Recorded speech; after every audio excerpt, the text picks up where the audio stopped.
Tonight we saw the future of Kentucky basketball. Zach Toe got in the game. Let's go. In the torch. Towarch. Senior night. Oh, snap. Passing the towarch. Another one. But it's State of the Union tonight. Oh, yeah. That'd be a good cold open. Do the Trump voice. Who's got one? I don't even a little bit. We the best. It's the Catechin. Kentucky beat LSU down so bad that you can't find the highlights online because YouTube doesn't allow snuff films. Fellas, Kentucky wins 95-64. How are we feeling? Yeah, I feel good. It was a very easy game to watch.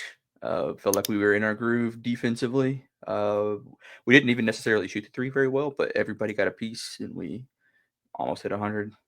Good game. It was good for the boys, the seniors. It was also good for my blood pressure to have a game that wasn't stressful throughout. It felt funny. I mean, it's been a while since we've had one like this that was just pretty easy, comfortable throughout. Just about the only negative takeaway is this is the last time at least 7 of these guys are going to play in Rupp. So that's a bummer, but otherwise, great night. I didn't think that I would get like a little bummed out by a senior night because we haven't had like a true senior night in a while, I guess, where it's just like a big group of guys. But this team, it might just be because it's Pope's first year. But I was legitimately sad to see like Kobe Brea and Jackson Robinson and Lamont out there, where it's like, man, not going to get to see Andrew Carr play for Kentucky much longer. So. But I felt better after watching this complete beatdown top to bottom. And, it's a big foot night because we had our toes. Zach Toe making an appearance. I don't know. That was a reach. I'm sorry. Somebody else talk. We dipped our toe in the water. There we go. We did. And I don't mean for that to be Walker Horn or Grant Derbyshire erasure because, forever in our hearts. But the big toe. It's funny because someone was joking, like, well, does Kentucky even usually have seniors? And like, well, no. But we're very used to seeing people getting ready to leave that we know are going to leave. Yep. And so they're like, well, how'd you even get used to these guys? Well, we had them for the same duration as we had a ton of the guys that we've gotten to know and love over the course of a season before. So it did feel a little bit different being truly their senior night for a lot of them, but familiar feeling. Yeah. Want to get into the game? Yeah. I mean, we went 100% for free throws, which was pretty sick. Ortega away, another just domination game, which was nice. Colin Chandler looked very nice tonight. And then all of the seniors got some action. Got my Ainsley shirt on. Very cool. Yeah, it was fun to watch. I think that like the attachment to the seniors this year specifically also has to come down to like I feel like we get a lot more content with these dudes. Like every post game, every pregame interview, the video team, and just top to bottom, the program in general has just been a lot more pageantry, which makes it to where we get to know the personalities of these dudes a little bit more. And we've also been obsessively keeping up with them for 9 months instead of it just waiting until football's over. True. Yeah. Big Brandon Garrett tonight too, along with Ortega. Yeah. BG looked really good. Had a couple sort of head scratchers, but by and large, pretty good. Good defense. It looked like he was having fun, which it doesn't always. Got the full BG experience tonight. Right. Yeah, absolutely. And actually that's what got our walk-ons in, so I'm all right with it. Ortega takeover looked great. Best Colin Chandler's looked probably all season. Season high in minutes. First time he's had multiple threes in a game since November 22nd, so that's great. Yeah, it was just a joy to watch. He was taking like heat checks there. Like he was Mhm. feeling it tonight. I'm glad to see him do that because that shows the confidence that's been built over the course of the season. So somebody got to step I up, mean, Colin Chandler he- leads the team with the Jackson going out. It only makes sense. yeah, 3 for 6 from 3 to 9, which is nice because it felt like for a pretty long stretch, none of that was dropping for him. BG another 40% from 3 tonight. Just I love it every time he shoots. Like there was a few times where they were gonna just let him shoot it, and I'm like, "Are you guys stupid?" Which that yes, they are, but he hits those like enough to where you can't just let him do it for fun. Yeah, I thought Butler Brandon tonight. Garrison took 5 threes. That's insane. Yeah, I just saw He- that. He's up Must to and one of them was really just like a into the shot clock. He had to Oh, put it right. up. So really, he was Yeah, 50% right. from 3. He's up to 33% on the season. Yeah, That's awesome. he could legitimately next year be like a 38, 39% for 3-point guy. BG is is hilarious. actually same percentage as Ortega on threes on exactly half the volume. Half the attempts, half the makes. I feel like It's kinda Ortega's fun. been taking a lot less threes lately. I feel like Yeah. to start the season, Right. he was getting up 4 or 5 a game. Now he's taking about 1 or 2. Well, I think he's also had a couple blocked. I'm sure that gets in his head a little bit. I mean, especially if I'm sure he knows he has that hitch in his shot. If he's self-conscious about that and the time it takes him to get his shot off, I can see why against high major teams that would fall a little bit. I guess He also just the way loves running to the basket. that's what I'm gonna say. Yeah, Yeah. the game plan just has him as sort of just always going downhill and attacking. Yeah, he was 9 He for did 10 draw. on twos. Drawed. God damn, drew a foul tonight on a 3, didn't he? Yeah, he did actually. And then I think hit all his free throws. Yeah. Yeah, Yeah. on nights that Ortega goes 9 for 10 from the field, or from 2, I'm not going to complain too much about him not taking threes. Butler looked good. And This is one of those like those signature Lamont Butler 5 points, but completely changed the way our offense looked the first stretch of the game. Just with his speed and just mastery of the pace on the offensive side, and then being absolute menace on the defensive side. So that was nice. Carr, his shot is looking better. I feel like Carr is getting to the point that he's healthy enough that he can win us a game in March, which is good. He was taking threes again, Yeah, which is I feel like he's been hesitant recently, and he was 1 for 4, but 4 attempts is big, I think. yeah. So yeah, I mean, just an absolute beat down top to bottom. I don't know how much more juice we have left to squeeze out of this one. Just a great game. LSU's not very good. We have maybe our toughest game of the season coming up. So You say not very good. They'd be 6th in the ACC. They were very athletic and like fast, very very fast. And I think like Perry got blown by like a few times.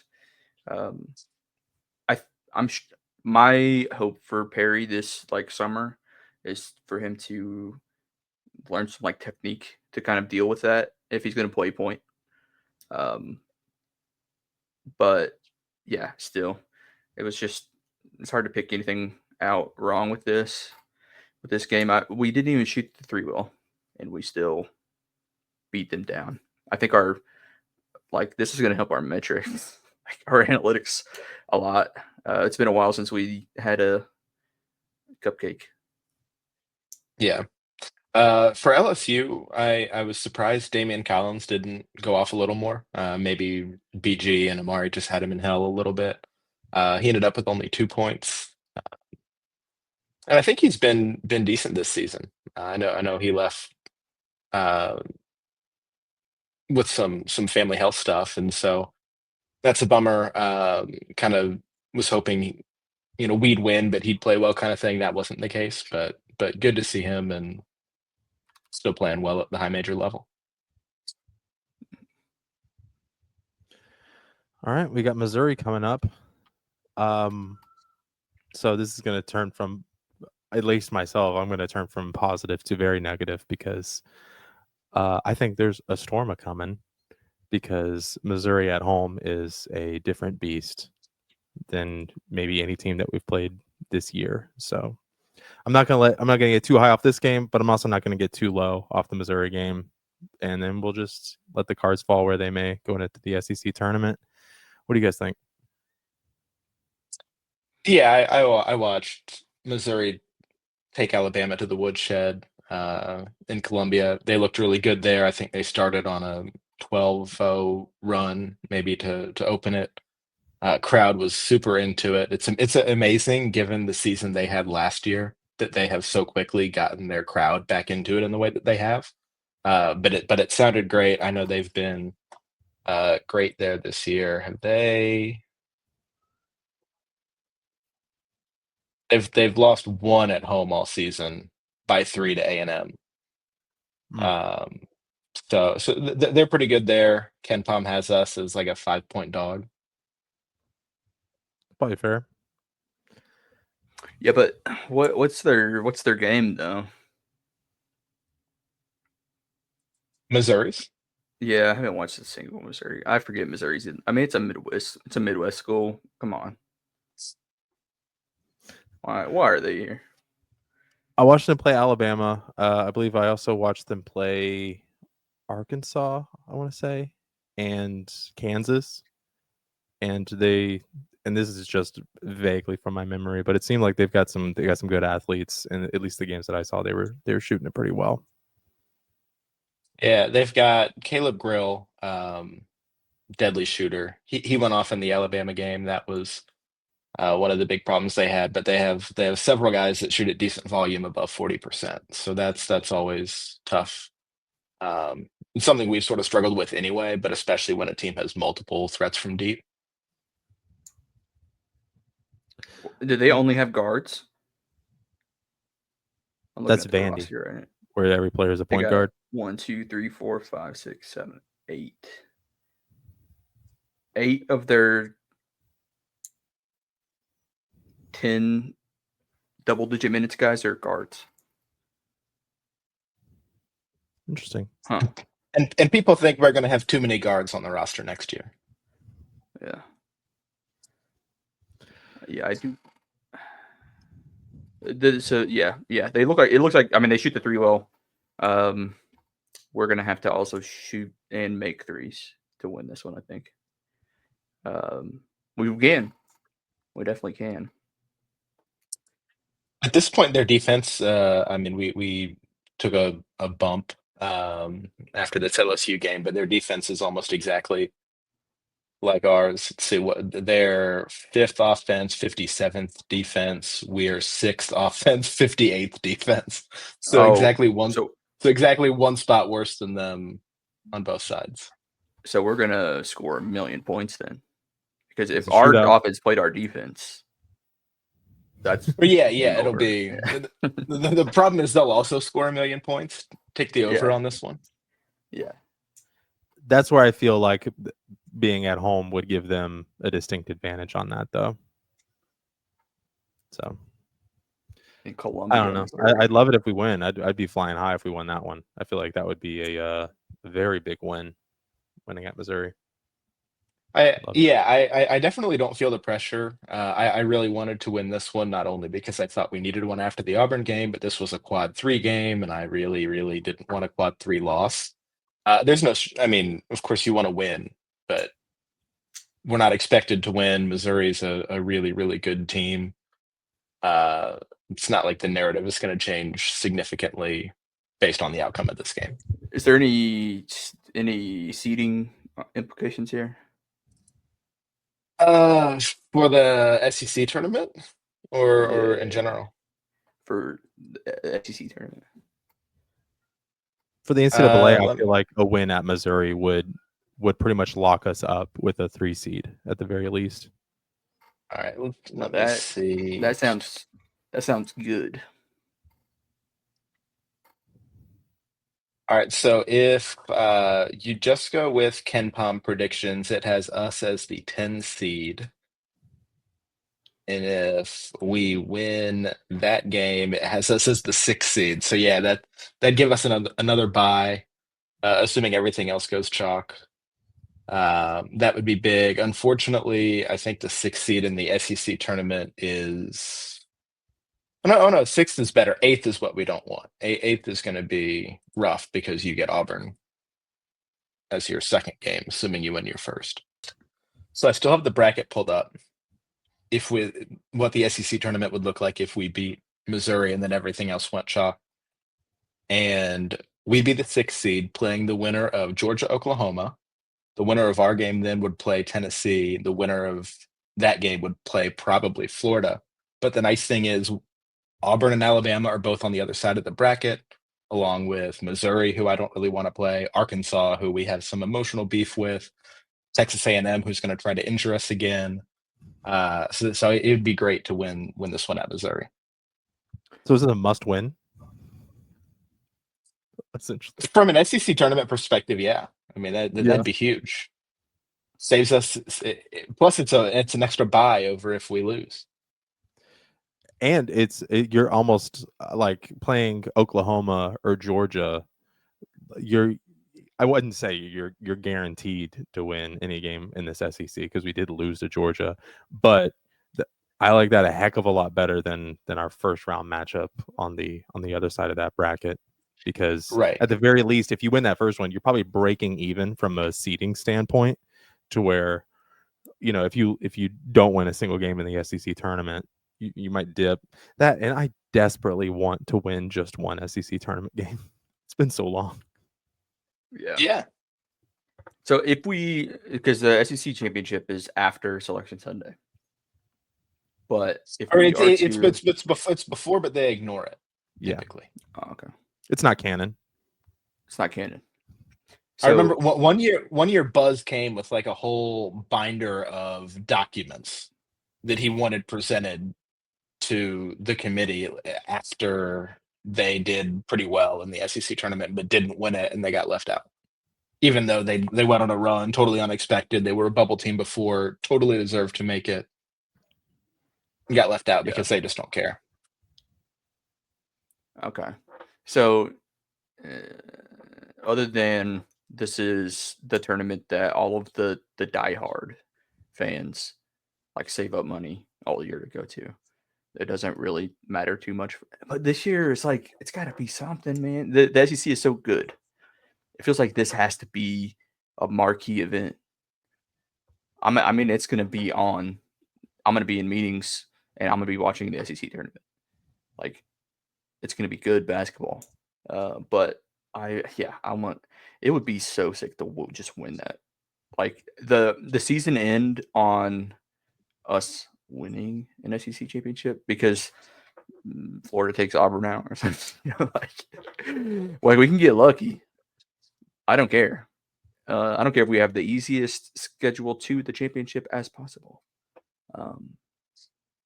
Just keep me away from A&M so that we can stay healthy, and then I just want to play Florida and Tennessee. Okay. And also, I do think it would be funny to get Arkansas, and then do what we just did tonight. That would just be so funny. Could you imagine the Kentucky SEC tournament crowd for Kentucky versus John Calipari? Wild. I'll say I'll take a game like tonight in a game for the rest of the season. Any time we want to play like this the rest of the season, very true. Fine by me. I mean, totally approved. I'll even take all of them if you just play the rest of them like this. Yeah, I would not mind winning every game by 30 points. Yeah, it's not a bad It's a little boring, but I'll take what I can get. It was very beautiful basketball tonight. It was. So that was fun. What do you guys think it was just nice not to stress. Yeah. What do you guys think of Pope's Kirk Risa comments? I don't know. I mean, good for him that he is eligible for a red shirt and getting another year.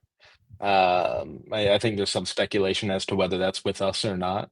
So I guess we'll see. What are his Yeah, goals, absolutely. right? Like, is he just trying to chill, or is he trying to maximize value? Yeah, right. And I think that's maybe one of the useful questions because if assuming roster goes up to 15 scholarship players next year, there's room. I mean, it's not a question of is there going to be a spot for him. It's is the role that's available going to be what he wants? Yeah. And I don't know Why don't you know? Have you asked him? Yeah. because the transfer portal's not open yet. I'd love Kirk Risa back. I like Yeah. Kirk. Brings a Yeah, certain level of swag to the team. I feel like we were robbed of the Kirk Risa experience for better or for worse. For the SEC especially, like we Right. didn't get to see him draw 10 fouls, Oh which yeah. would have happened. Can you imagine Kerr like playing on the road in the SEC this year? Yeah, man. Or even I was talking to a Louisville fan and I said I can't believe that we were deprived of Pryor and Kerr going at it. I mean, two guys, both big attitude, both out for the season by that point in the season, even though it was pretty early. Mm-hmm. Instead, we have Lamont Butler, who just seems like a great guy. It's just, big smile all the time. Yeah.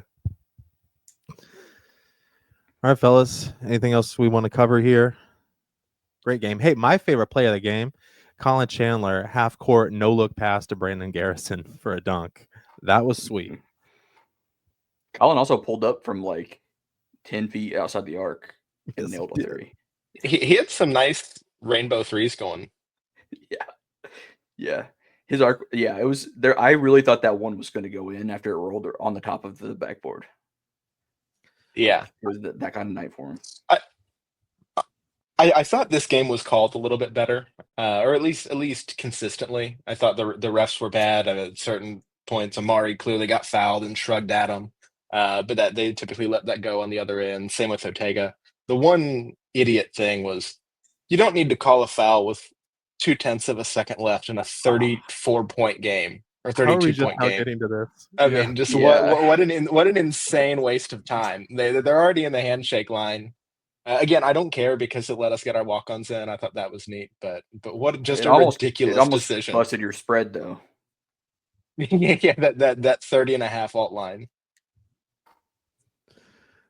ESPN cut away, and I was just like, no, they're all standing there. They definitely called that foul. Well, yeah. And also, why bother stealing it from Chandler there? Like, it's not like that's going to save you. You're not going to keep any more of your dignity if you lose by 31 instead of 32.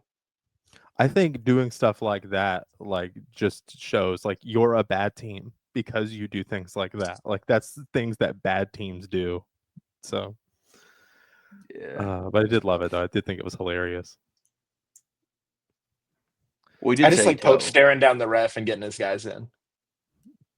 Did you? I did like the Ortega steal at the end of the first half, but Ben, I know you must not have loved the shot that was taken immediately after.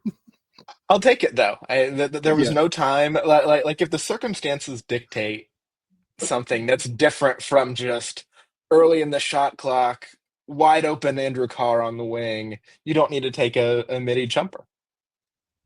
Fair. You got 18 seconds to find something better. But there he had very little time. Braden isn't here, so we can hate on long twos as much as we want with no pushback.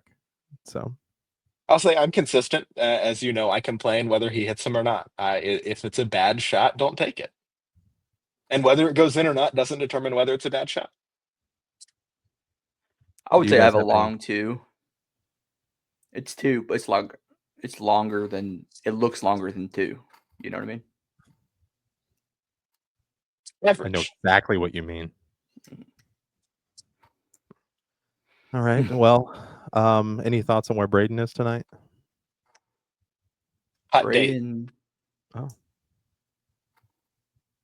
I think That's Braden actually scuttlebutt, controls the not weather. skirt, by the way.